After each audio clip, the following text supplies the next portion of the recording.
Hi, today's April 5th, 2023. I'm here with Professor Steve Templeton. Steve, tell us about your book, your interest, and how it came about.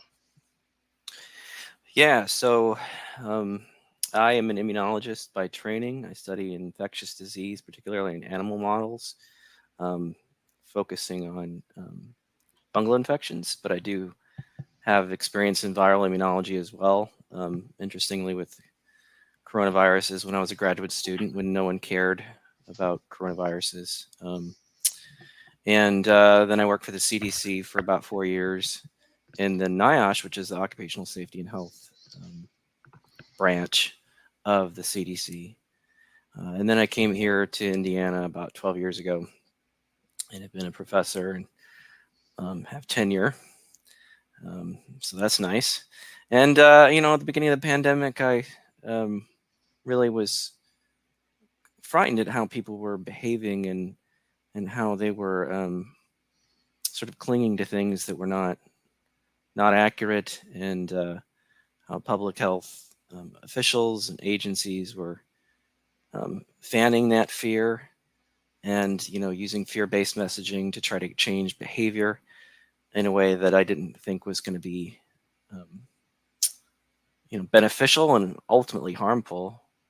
Um, and just the way that people were sort of interacting with their environment, just sort of gave me the idea that people were not, having any understanding about their microbial environment and their interactions with not just bacteria and fungi, but viruses as well.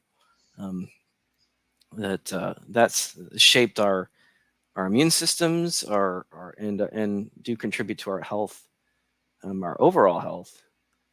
And so I started getting the idea of focusing on germaphobia as kind of a theme, and then also as a parent, I've become interested in um, you know the idea of the safety culture that we find ourselves in, and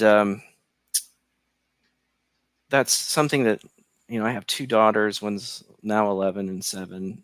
The other 7, they were like 9 and 5 during the pandemic, at least 1 year of it. And even before that, you start to see how schools deal with children is that they're always in danger. I mean, they're telling them they need to be afraid of everything, and safety has gotten to the point where it surpasses education. And uh and so I've always been kind of aware of that. And I had experiences where um kind of reinforced that this sort of dynamic was there during the pandemic, especially in how children were treated, and adults too, in a way that they wanted to reduce risk to something that was unreasonable, and were really not. They didn't really understand their own risks, and those things were amplified by the media and in some cases public health officials or leaders, local politicians, national politicians, everybody pretty much. True. Everybody except us. A very small few people who um, stood up and tried to sort of calm this tsunami of fear and irrational thought. Didn't work very well. Yeah, so it's crazy. I'm just going to interject slightly because you brought up an interesting point that you had studied coronaviruses back when. People think coronavirus is a scary monster, and really, it's a whole family. Like every family, it's got its scary monsters. Probably there are a few. I guess a couple of people in my huge extended family, of which, there should be some reasonable applied fear. But for the most part, we're kind of a jovial, gregarious, easygoing bunch. Anyway, so too it is with coronaviruses. I had an article in the Daily Skeptic back in um, October 2022, talking, saying Omicron is not really COVID-19. It's not even genetically, genomically related to SARS CoV-2. And, in researching that, I mean, this is something I'd already known from medical school. was that coronavirus is just one of many of the common colds, and by name it's the second most common cold. So I think adenovirus number one, unnamed is or unknown is number two, maybe unknown is number one, uncategorized. There's no reason to categorize these things for the most part. So coronavirus has been around probably longer than humans, and every now and then one of them is going to come out charging from the zoonotic base, much as influenza can. But once it acclimates to the human population, it can't really be both highly transmissible and highly dangerous. If something's highly dangerous, knocks out the host right away, it doesn't get coughed and spat and sneezed onto the next person. So you pretty much have a choice. All throughout the COVID, fear, it was like, oh, this next one's even more transmissible, And if they had, I guess an iota, a speck, an anagram of honesty, they'd say, well, you know what, these things are in balance. As we get more transmissible, let's be aware these are less dangerous things because, kind of ipso facto. Maybe as a immunologist, virologist, you can tell me if I'm, full of it, if I'm onto something there, and what your thoughts about, the way we've perceived coronaviruses has changed. Yeah, I think that's what you're saying is sort of generally right. It's not 100% because in some cases you have a virus that's spreading and you're not selecting for a less lethal variant. If the transmission is very easy, very quick, it doesn't necessarily get less lethal right away. But ultimately, viruses that become endemic fall into a less lethal version of what they were originally. Right. And that's still a pretty broad range, I mean, it could be, it just depends on where it starts, I guess, in terms of virulence. That's how I think of it. Fair enough. So the title of your book, and I'll post it so people can see it. I'm not sure it's out yet, but the title I think is emblematic. Here it is. Fear of a microbial planet. And so should we be fearful of a microbial planet? What's the intent of your, this is on your Twitter page, I believe. So tell us, so it's how a germaphobic safety culture makes us less safe. So there is a thing, I'm not sure how old a term of art is, safetyism. And like many isms, it can be kind of go beyond its sell date, I guess. Tell us a little bit about the genesis of the title, the book, what your approach is.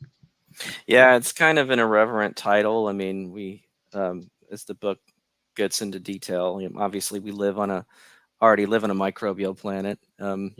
So it should be obvious to people who are have a basic understanding of our relationship with microbes. And yet for some reason that's taken a step back, in the last 3 years. Hopefully returning, and hopefully the book, helps some of that. But I think about, as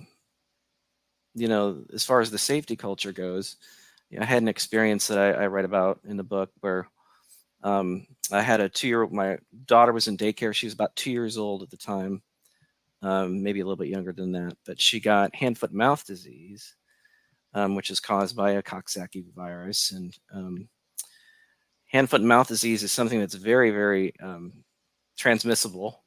Once it gets into something like a daycare, it's just going to spread until everybody gets it or everybody's immune. And even adults can secrete virus without even realizing it. So it's almost impossible to stop. But yet, in this case, the daycare director, she wanted our daughter to stay home for 2 full weeks while all of her lesions healed fully, which even a few years ago, before that, it would be 24 hours after the last sign of fever. And so that was absolutely ridiculous. And I challenged that, and she ended up asking or calling the county public health department. And they backed her up. I mean, that was the craziest thing, was they backed her up on this. Right. Well, it's And her feelings. You're forgetting her feelings. yeah, well, I mean, and the idea that, she could get away with us paying her for 2 weeks of, daycare that we weren't getting. But our pediatrician was like us, was sort of perplexed, and called them and the public health department, and the director there said, we override physicians all the time. And I went over there and talked to the director of the not medical director, but the director of the public health department, and she told me the same thing. And in this case, they were just completely wrong, because there was nothing that they could do to stop that infection in anyone who was susceptible. And because people babies, toddlers, whoever, can secrete that virus for weeks in their stool Hmm. after the symptoms have resolved. And these facts were completely just ignored and sort of unacknowledged. And it made me think that this wasn't even about safety. It was kind of about the appearance of safety. um, Even if the facts didn't match up with something that would actually prevent an outbreak or prevent transmission or prevent harm. This is also a virus that is very, very low mortality. Kids always get it at some point. My daughter was uncomfortable and couldn't eat very well for a day or so, but Hmm. had a lot of lesions, but she was All fine right. after that, like vast majority of children. And so I began to think, there's something going on here. But when the pandemic hit, and people were sort of acting the same way, that this sort of safety taking over everything, even to the point of not making people safer or harming them, um, really became an interest to me. And I sort of continued to think about those parallels, and eventually turned into the book. Fair enough. So there are a few, I saw an early version of the book. I'm sure it's mutated, to use a viral term, since then. But some of the headings were our microbial planet and our rational fear of it. Um, then you have go on to old friends, um, how to lose old friends and gain first world health problems. Um, Maybe you can talk about some of those before you kind of delve into history of our Yeah, experience with viruses. And we've had viruses for forever, but we've only known about them for maybe 100 years or so. um, are we better off now that we don't attribute these things to spirits or whatever, or have we kind of applied our new version of say what we kind of see as medieval superstition? right. So there are a lot of parallels with how badly people handled um, pandemics and outbreaks and infectious disease, by becoming irrational, using superstitions, as you said, um, condemning other people, out groups, xenophobia, that type of thing. All of that was there. And going back and reading about that in sort of historical context really was interesting to me. And also, just the idea of the fact that there's a certain amount of microbial exposure we have to have, and that's beneficial for us. And science is starting to figure out more specifics about what that type of exposure is. And I think viruses are going to be a part of that too. Now you have a drive, and I've seen articles, and I've written about some that are like, you can design a building to completely scrub the air of all microbes and viruses and things. Is that, And is that is that a net plus? I mean, should we be living, in either sense of the word, a sterile environment, which could very well be, kind of stylistically sterile, and physically, medically sterile? Is that a net plus? I mean, are we one amongst many other microbes who need some kind of chew toy, as my canine friend might have, to kind of keep his teeth sharp? yeah, so if you're a building engineer or a aerosol scientist, the answer is yes. You should make everything as sterile as possible, it seems like, and remove viruses that might cause some sort of acute problem in some individuals, and the overall net benefit is going to be something that's positive. I don't think that's going to end up being the case. I think there's always going to be examples of buildings that aren't well engineered, and I think people are going to get infected anyway, and in some cases, prolonging that.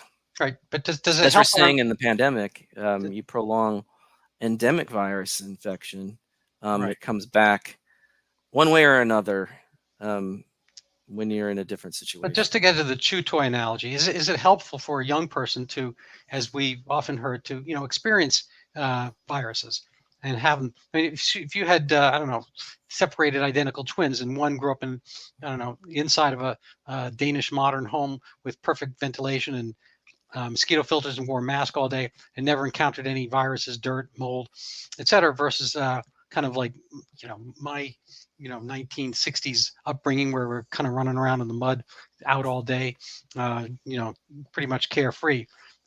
Is what's up with that? What do you think is better? Does the immune system kind of need exercise, or is that a myth? Yeah, so to sort of partly answer your question, the example I can think of is polio, where polio wasn't really a problem for thousands of years, not a major problem. People would still get it. People would still have severe disease. But the vast majority of people would get it when they were babies just because of water was contaminated with it. Mothers would have antibody that they would pass through the placenta that would protect their babies from polio infection in their breast milk as well. But people would be exposed to it in infancy, and as a result would have generally very mild disease. Now, when sanitation sort of became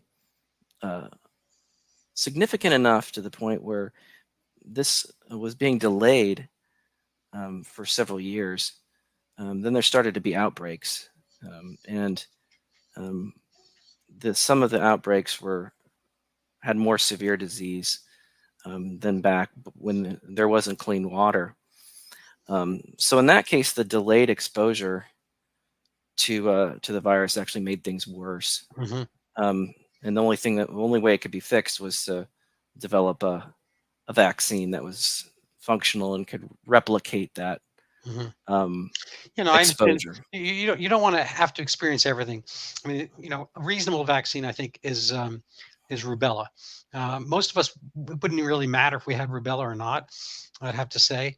But you don't want a naive um, first trimester pregnant woman to catch, uh, wild rubella and endanger the baby, the embryo. There's pretty much a one-to-one identity, although we haven't seen it, for decades in the U.S. of rubella and rubella syndrome in infants. And rubella syndrome is a kind of neurologic constellation, oftentimes with deafness. And they say it's about 80% penetration with rubella, but it's probably about 100% one way or another. That if this, then that, if that, then this. One gives the other. So, but we seem to keep expanding the number of vaccines, and a lot of these are for relatively mild problems. I'm not anti-vaccine. For decades I took flu shots. I felt that I saw patients on a regular basis. I felt I didn't get as sick when I took the flu shot. I don't think it's 100% protection, but it was kind of 80. If it kind of like gave me 80% of the, it gave me 80%, I think, reduction of the flus that I did get. It covered about 80% it was correct about 80% of the time. And I forget what the other 80 was, but it's reasonably good. But the converse example I give is like if you see a guy and his dog walking down the street. I have my dog here. I don't know if he's going to pose for the camera, but one of us eats stuff right off the ground in the middle of the summer with bugs on it. One of us has been known to, if there are geese around, to taste the I don't know, the excrement of the geese, and give it a go. One of us will do, we'll basically stick his nose into, random encounters, nether regions, so forth. I'm going to leave it to the audience to guess which one of us that is. But frankly, it's the guy who looks healthier. He's able to kind of achieve quicker speeds than I can navigate, so forth. He seems to be pretty much impervious to ankle sprains and I don't know whatnot. Gets the rare cold. Anyway, so we have an example oftentimes in our own home of a cat or a dog or whatever, some animal that does things that we consider hugely unhygienic, and I understand they can occasionally get worms and whatnot, but they seem to do pretty well. Eating junk off the sidewalk in the middle of summer with, I don't know, it's been there for a day or two, whatever. Bacteria, mold, all that kind of stuff, insects, feces, whatever. So I think that we have been a little bit polarized and a little bit paralyzed, not in the polio sense of being hugely fearful. I'll give you one quick example. This wasn't the dog. I was, this is years ago, decades ago, probably 35, 40 years ago. I was walking, I used to do a lot of running, and there was a completely intact, like a hard French loaf kind of bread on the ground.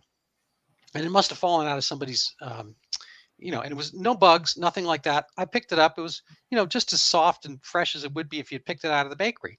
I looked it around, looked for dirt and whatnot. I kind of opened a little bit. Everything looked fine, no bugs. So I took it home. We ate it.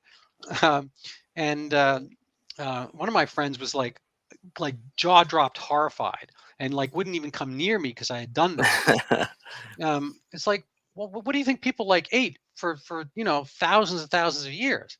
They maybe put it on a shelf, but the shelf had bugs, the shelf had flies, whatever. I mean, how much different was that from hitting the ground, the pavement, whatever? It's like, you got to like take these things as they come.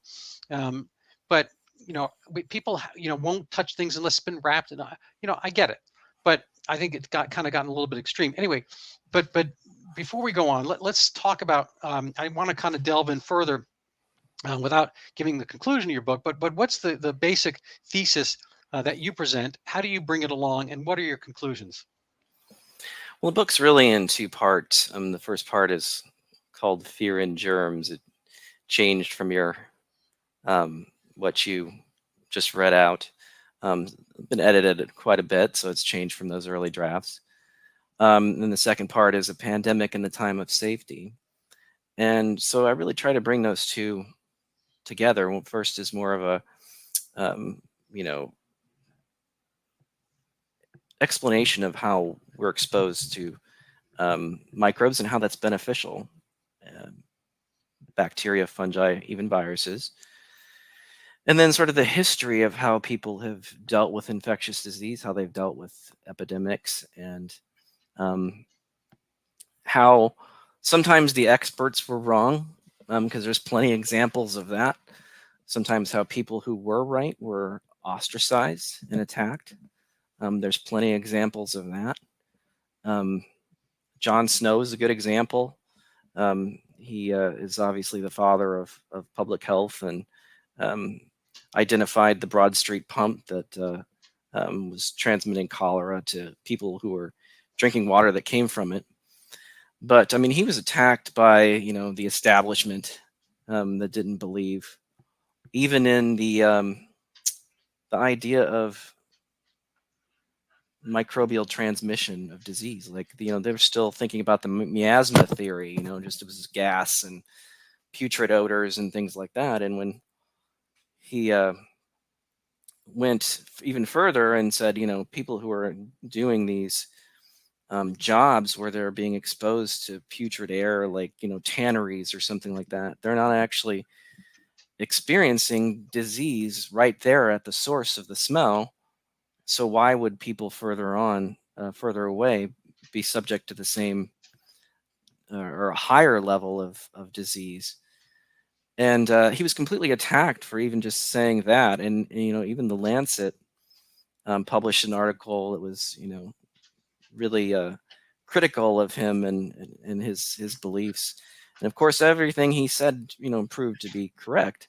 But that was one example in history where the experts were, or people who were considered experts were completely wrong. And a person who was actually right was attacked, tried to be censored and ostracized, and eventually vindicated. And so I see parallels from that to the pandemic response, and that's one of two things, that I kind of link between both parts, just to give you an example. That's good. And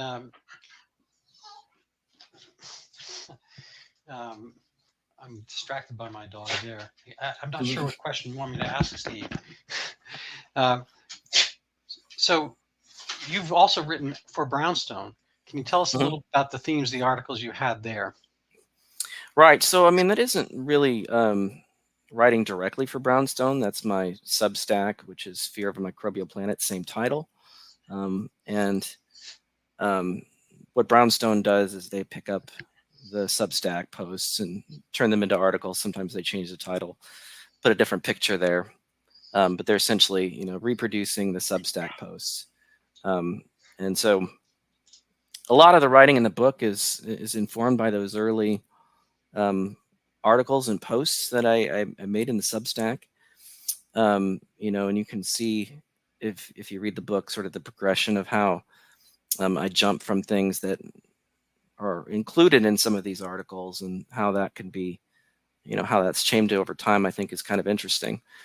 One of my first three posts were related to a presentation I made for a local school advisory board that was, I was, of course, the outside person who was trying to fight the establishment in terms of masking children, and threats to the risks that children have and how they were inflated, and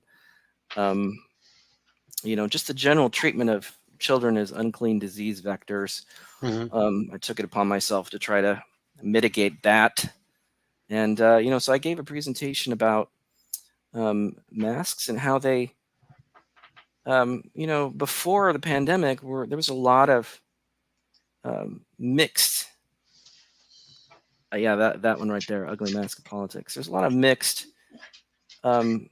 opinions about the state of data of healthy people wearing masks in a pandemic. And all you need to do is go back and look at many of the articles that were there before this became a hugely political issue. And you can see that there was a lot of experts who were saying they did not think that face masks when a pandemic would make a big difference. The WHO, which that table that you just showed, that they said, October 2019, this is not considered to be something that's going to be like lack of effectiveness in reducing influenza. Of course, most of these mask papers are about influenza, because that's what they assume would be the next large respiratory pandemic. People like Fauci were talking to friends and confidentially, and colleagues, saying they don't recommend wearing a mask.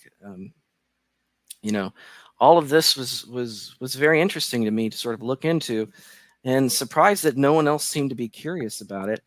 Well, some people on social media were, but a lot of people in my own environment were not curious at all about it. And so in science in general, when something changes that quickly, it's not the science itself that's changing, it's the political pressure surrounding it. And so, I began documenting what people had said before and how it changed afterwards. The same amount of evidence was there, because the evidence couldn't change that quickly, but it was now interpreted. This sort of mixed results and low quality studies were amplified and turned into very, paradigm shifting results. And I give an example there of one that was cited repeatedly. You can see there's 4 samples there. If you took away any of those single samples on the right there, they'll completely lose significance in that Cowling paper. And so people were citing this as this huge paradigm shifting result and proof that masks stop coronavirus and were source protection and things like that. And then the pressure put on people was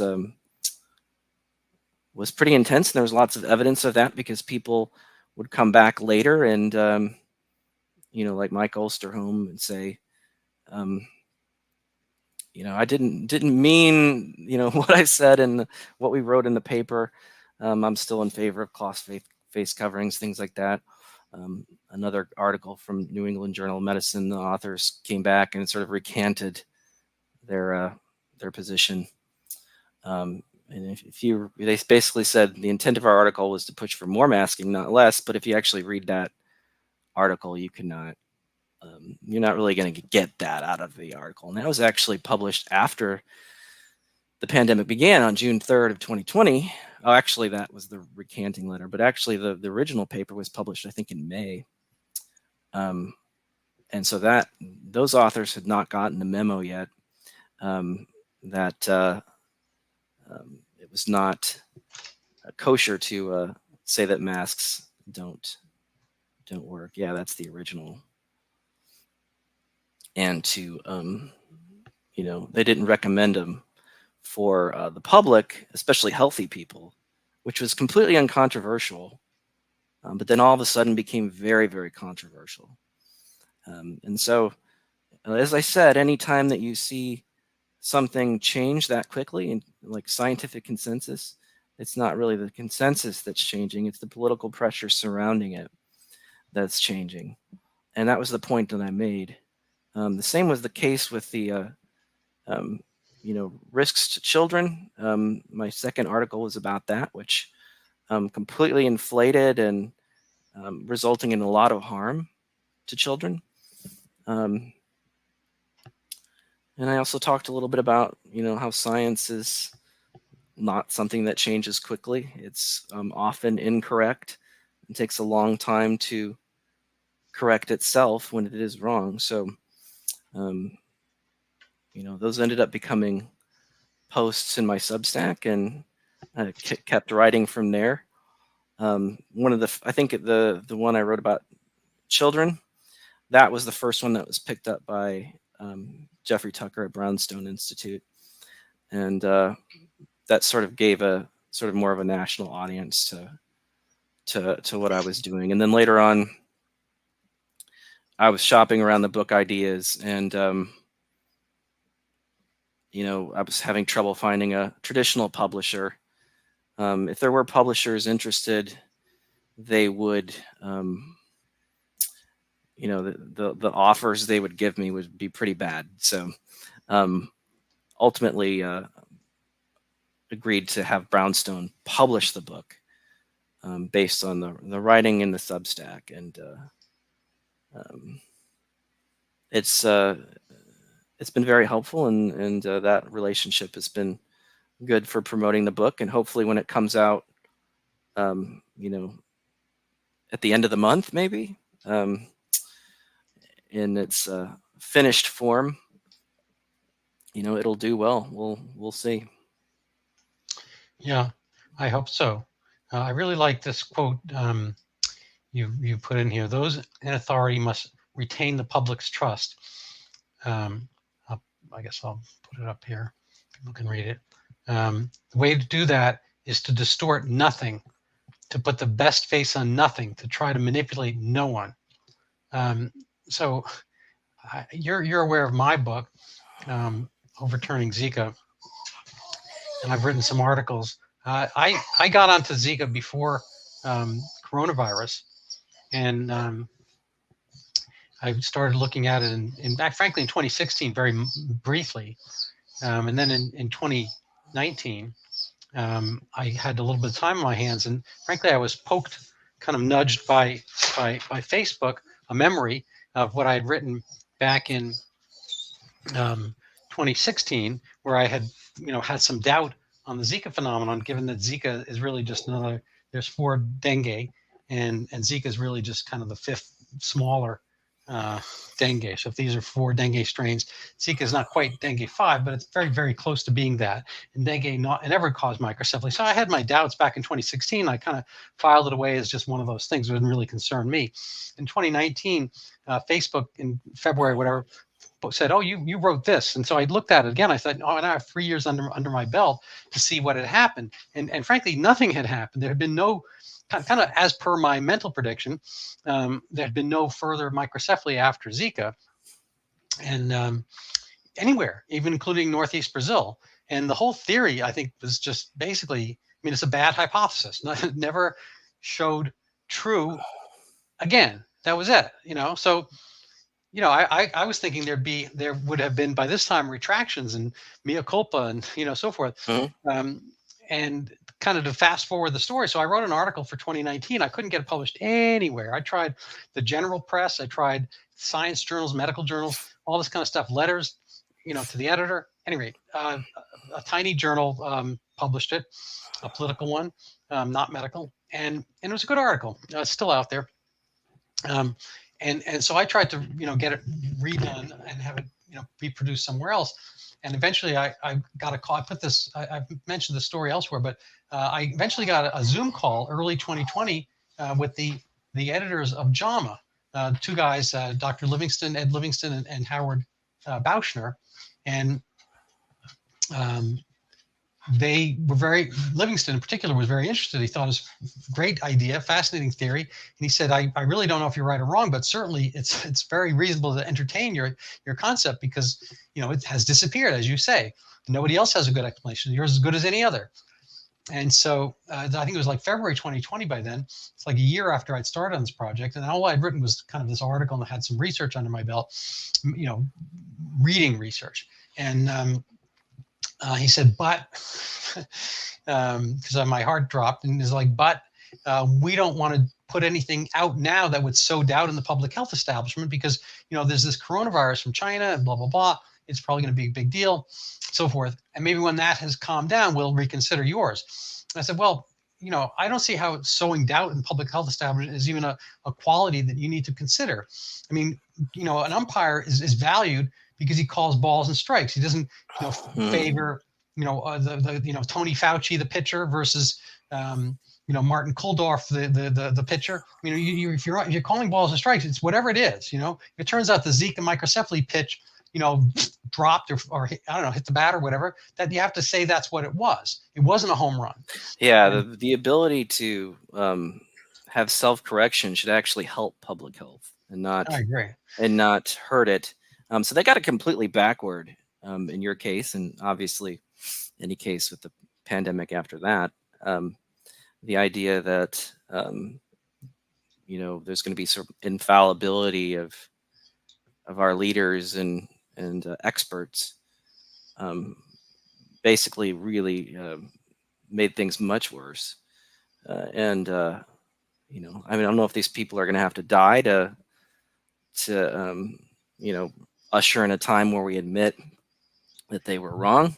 Yeah, and I think they just get replaced by clones. It's kind of like the Chicago mayoral race. When they got rid of Lori Lightfoot, everyone's like jubilant because some other very much non-Lori Lightfoot guy had won the first round, and then he didn't get a majority. So they, and then they got basically Lori Lightfoot, but worse. On this recent election. So I'm not really, hugely sanguine, which also means bloody, by the way, but I'm not hopeful or bloody, hopefully neither one, but about, massive change. I think it's institutional. It's oftentimes like, trying to, get angry at mice for picking up food that's been left on the ground. You can't leave food on the ground. I think these things have to do, humans will do human things, mice will do mice things, and or murine things. But the fact of the matter is, these are institutional areas wherein they are making decisions based on certain factors, none of which may necessarily be the actual genuine public health. There is, the Pfizer Project Veritas video pointed out, although it's not novel, the kind of regulatory capture that exists between big pharma and big public health. And I think people, with the Moderna settlement, I think $440 million, something like that, is going from Moderna to the NIH. I mean, it's patent issues and so forth, but it's also, a lot of money, whatever the cause is. And so these things are in league. They're kind of in lockstep. Yeah, it's not it's the incentives. It's not the people, and that's something I write about in my book. That's some people are going to disagree with, and they have, because I've written articles on it. I mean, there wasn't really a mastermind, that was some genius that wanted to force us to do these things. I mean, there was incentives there that were perverted for people who were part of U.S. Health agencies and politicians and things like that. That if you put any normal person in those positions, their incentives would push them to do a lot of what was actually done. And I think the reason that is, well, first of all, there's bad incentives in government agencies. But the other thing is, we have a culture that really allowed this to happen. And so that's kind of my part of my thesis, is that, it's not some cabal of evil masterminds in a mountain, in a volcano somewhere. No, I agree. A lot of people want to use that as an explanation. It's really not the simplest one. Right. They think it is, but it's not. Right. I'm a conspiracy theorist only in this sense that it's not my term of art. I got it borrowing it from Andrew Klavan, who borrowed it from somebody else, but a conspiracy of interest. So the example I give for want of a better one is, if it's a hot day and getting back to like ice cream that fell on the ground, if my ice cream falls on the ground, it creates a sudden change in circumstance for all the ants and flies and rodents in the neighborhood. They didn't know it was going to happen. They're not plotting for ice cream to fall. So the ants don't have the brains or the capability, and I don't want to underestimate them, but to make my ice cream fall. But having had it fall, or it having fallen, it creates many, many opportunities for those ants, and they will coalesce around it, and they'll figure and argue amongst themselves or whatever they do, or cooperate, whatever it happens to be, until some bird comes along and shoos them away, whatever. So this creates an opportunity where everyone who is in that field of eating melted ice cream will learn how to profit, and they'll figure it out themselves, and they'll work it out. So I'm not conspiracy theorist enough to think, this was a plot to get rid of Trump ab initio, but once it was there, I think people saw it as a means, a vehicle, a Trojan horse to drive in some other aspects. Getting back to my Zika book, this is, I don't think it's a perfect analogy. My wife studies classics, and she always got Greek and Roman stories and whatnot, not just myths, but actual historical, what we seem to think are actual historical events. And they don't quite, they're not identical, but they rhyme. And so there are aspects of the Zika phenomenon. I mean, who would be in favor of a virus that brings babies with small heads and diminished intellect? Nobody wants that. But once the ice cream had fallen, once there was something there are, oddly enough, are those who find opportunity in it. In Brazil, it was to overturn the abortion constraints. And it was a whole matter of, consolidating it. The impeached president at the time wanted to consolidate the military and kind of give a nationalist feel. And she saw benefits for her own beleaguered political career. And so people, she created a kind of aggrandized a state of emergency. There were physicians who wanted to see this as a way of funneling money to the poor Brazilian North. Tropical weather, all that kind of stuff. And people, took this thing and tried to, like those skimboards along the water. You don't have much beach where you are probably, but here, there's some little wave comes in, and everyone's like, they kind of ride it as far as they can. And I think that's what happens with any of these things. So the conspiracy of interest is that there becomes a conspiracy, which oddly enough means to breathe together. Speaking of respiratory illnesses, of people who will learn to profit from even the bad circumstances. Anyway, so do you pick winners and losers, or moral actors and less so in your book? Right. So there are certainly people who took advantage of the situation, which is what you're describing. And I don't, spend lots of time naming and shaming. I do call out some of the more egregious people, like Randy Weingarten. I mean, you can't talk about schools and not talk about her. And that sort of protection racket that was arose about, we'll open schools only if you do all these things. And it was probably about that more than it was definitely about that more than it was about safety. So I talk about her, but I don't spend a lot of time.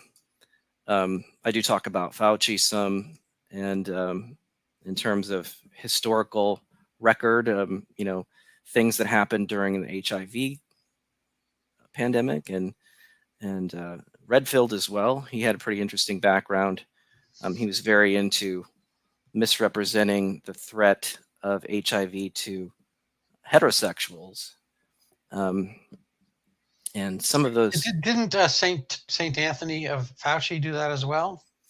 Yeah, well, he had at one point suggested that there was household transmission of HIV because children were getting it from their parents, and there was no realization that this was happening through birth, transmission during a vaginal birth, and so that wasn't understood, and so he wrote an article raising that possibility, and obviously the media ran with it.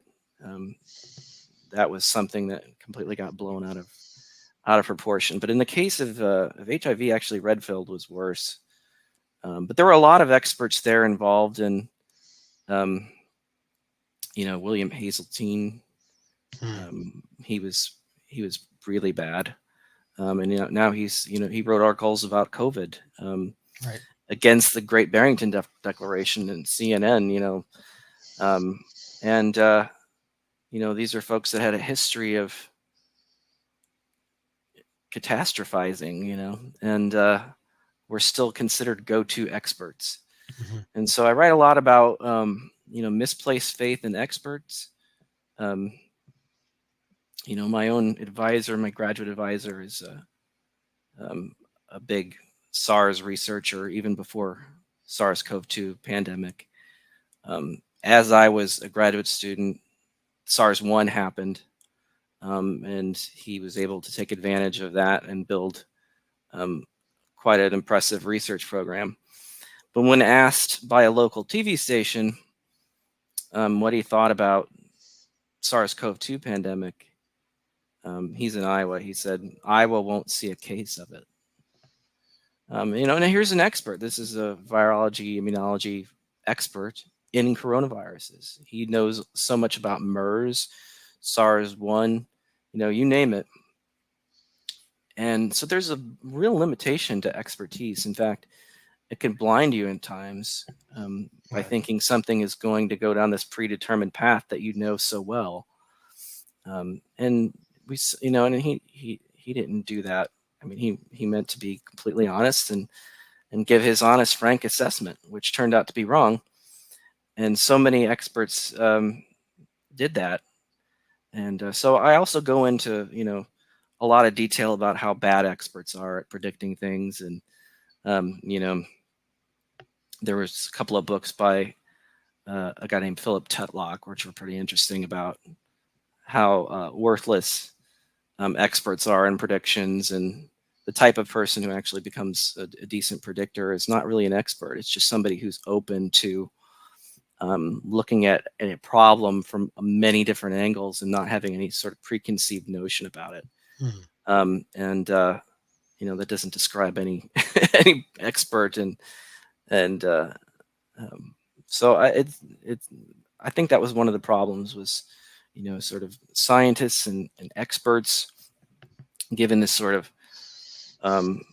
high priests of unvarnished truth. I mean, they almost like a religious right. No, status. I agree that there's a religious aspect to it. I find this across the board. The whole concept of quote unquote climate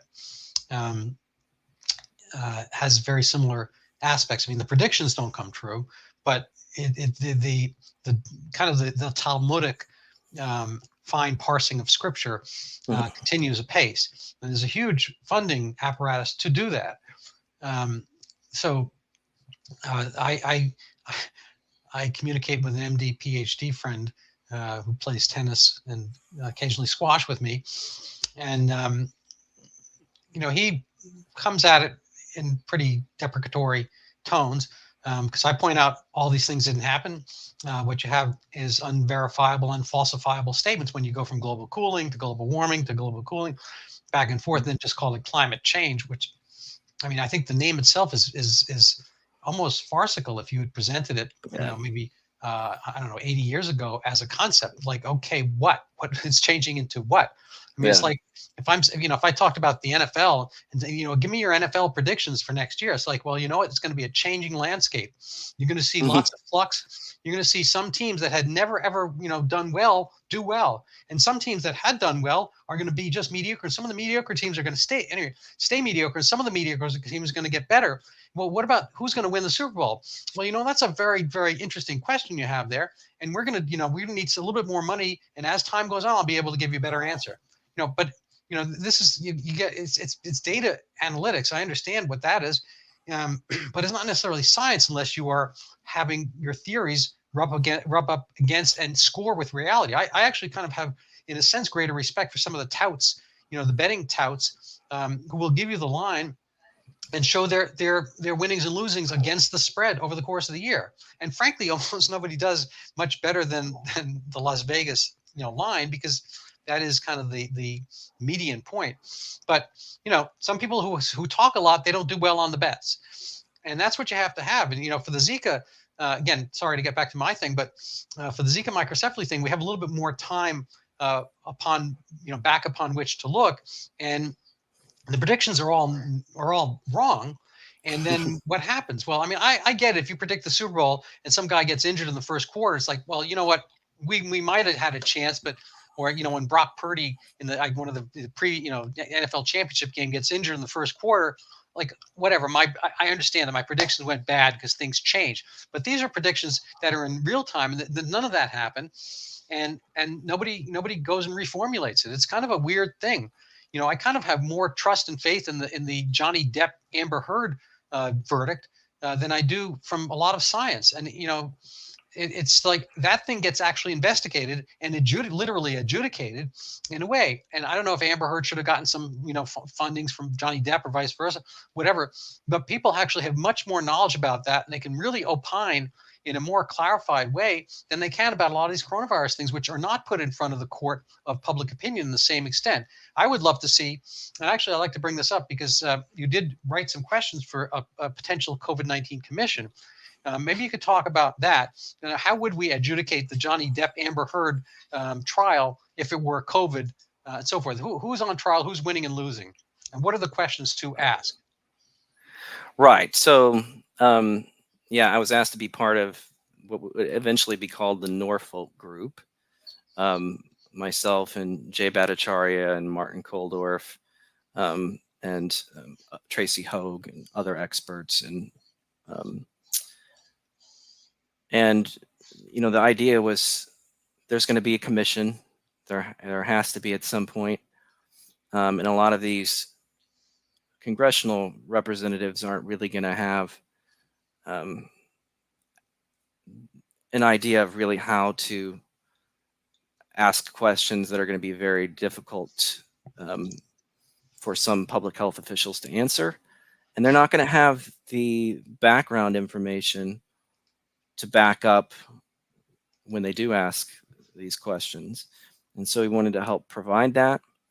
One of the arguments you see in a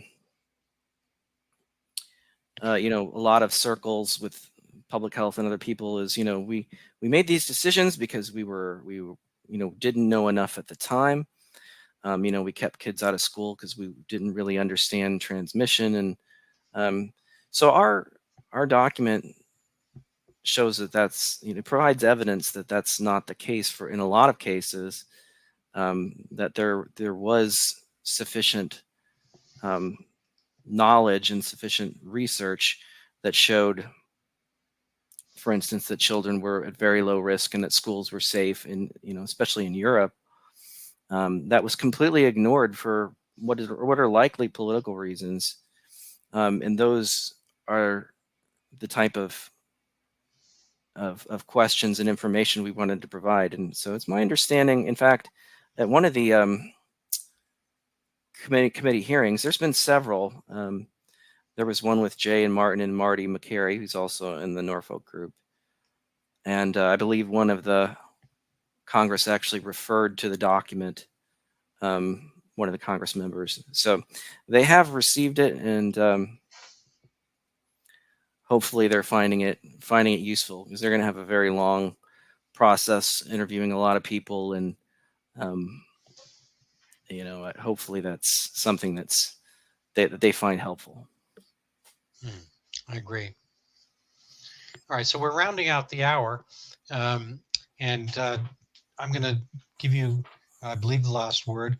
A minute or two. How would you summarize your thoughts and your direction, advice for people? Let me just change this here. So take us home. Let us know what we're thinking about. Right. So, if I were to give someone advice, I'd say get information from a lot of different sources with different viewpoints. Don't have a misplaced faith in experts, and do some basic homework. What happened here was the actual truth was superseded by a bunch of political motives, and the incentives for public health officials and others to actually have the public health of the nation improved. The incentives weren't there, and as a result, there was a lot of collateral damage and a lot of harm done. I like to think of, at the beginning of the pandemic, because I'm an immunologist, I like to think of the immunological response to a virus as being sort of metaphorical for the public health response. And in response to a viral infection, you'd see kind of an innate response, which is really inflammatory. It's early on. It's not very specific to any type of pathogen. Just wants to keep things at bay until you can have an adaptive response come in and be much more specific for that pathogen. And so there's an understanding that there will be some collateral damage in the beginning, but the response should get better over time. I agree. That's not what actually happened. What actually happened, I think, is more akin to an autoimmune disease, which develops after an infection, where we attack our own cells. We started attacking things like children and that's young a very people. Good analogy. Yep. And so. Yeah, we acted like an organism or a set of organisms. So I appreciate what you're saying. We're going to have to kind of cut it short because I want to leave my last word, which is I always bring in what I call my shameless self-promotion. And but since you're here, you have a chance to deny these words. I want to just use the quote that you were kind enough to give with overturning Zika. Bach lights a fuse under a powder keg of questions that threaten to blow up the entire official narrative of the Zika pandemic, from the unknown number of Zika cases to their unsubstantiated role in microcephaly, while exposing the politicized and sloppy science that provoked unnecessary fear and suffering in millions of expectant mothers in tropical regions worldwide. Steve Templeton. So thank you very much for that. This is the book. It's Overturning Zika. It's coming out in Brazil as Desconstruido Zika. It's being published by a major publisher very shortly. I'm hoping it will have an impact there that will perhaps have some repercussions stateside. My caveat and my continuing prediction, not a conspiracy, potentially if it happens, is that Zika has not yet been monetized. And it's sadness to think that they're holding out for a virus which is ostensibly in production. It's a whole other topic I'm not going to be able to cover, but there's no reason they shouldn't have. There's a dengue vaccine that easily could have a Zika vaccine. There hasn't been any Zika microcephaly upon which for the vaccine to be tested, so they've had to recruit and inject and infect people in Baltimore at Johns Hopkins with the virus. And maybe when those data are accumulated, they're going to have finally the vaccine, and then they're going to put it out to billions of people in the tropics worldwide forever, basically, over and over again. And at that point, as soon as it's out, they're going to say they cured microcephaly. That's my prediction, not necessarily conspiracy theory. Anyway, so I'm going to cut it short there. Thank you so much. If you want to do something about my thing, buy my book, contact me. Steve Templeton and I are both on Twitter. Thank you so much and have a great day.